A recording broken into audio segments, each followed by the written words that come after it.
လူဘဝရဲ့အစောပိုင်းအချိန်တွေကတည်းကအခက်အခဲပေါင်းစုံစိန်ခေါ်မှုမျိုးစုံနဲ့ရင်ဆိုင်ရင်ဘဝကိုရုန်းကန်ရသူတွေရှိပါတယ်။ဒီလိုလူမျိုးတွေရဲ့ကံလန်းကြောင်းဟာဘယ်လိုဖြစ်နိုင်လဲ။ဒီဗီဒီယိုမှာဆက်ကြည့်ကြပါမယ်။မင်္ဂလာပါ။ Netflix မှာအားလုံးကိုကြိုဆိုပါရစေ။ဒီလိုရုန်းကန်လှုပ်ရှားရတဲ့ဘဝကနေတိုးတက်ကြီးပွားမဲ့သူတွေဟာ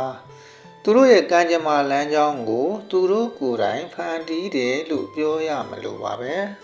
ဘဝရဲ့အလယ်ပိုင်းကိုရောက်လာတဲ့အခါမှာလဲ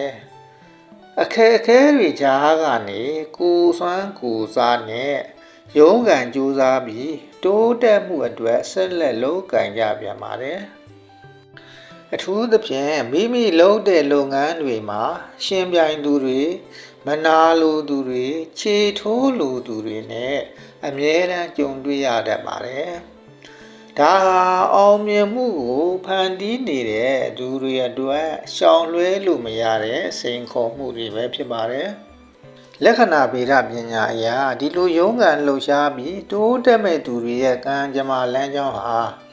လက်ဝါးပြင်ရဲ့အလဲပဟိုမှာရှိတဲ့အင်္ဂါလွင်ပြင်ကနေစတင်နေတတ်ပါတယ်။အင်္ဂါဂျိုဟာရဲစွမ်းတတ္တိရုန်းကန်အားဇွဲလုံးလဝရိယကိုပူဇော်ပြုပါတယ်။ဒါကြောင့်ဒီနေရာကနေစတင်တဲ့ကံကြမ္မာလမ်းကြောင်းပါသူတွေဟာဘဝမှာအခက်အခဲတွေကိုရဲရဲဝင့်ဝင့်ရင်ဆိုင်နိုင်ကြပါတယ်။ကိုယ်ပိုင်ဇွဲနဲ့လုံးလကိုအသုံးပြုပြီးတော့တိုးတက်အောင်မြင်မှုတွေကိုရယူနိုင်ကြပါတယ်။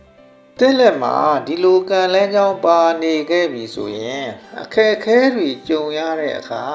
စိတ်ပြက်အားမလျော့ပါနဲ့တဲ့ရဲ့လှုပ်ဆောင်နိုင်စွမ်းကအသင်ဘဝကိုတိုးတက်ပြောင်းလဲစေမှာပါ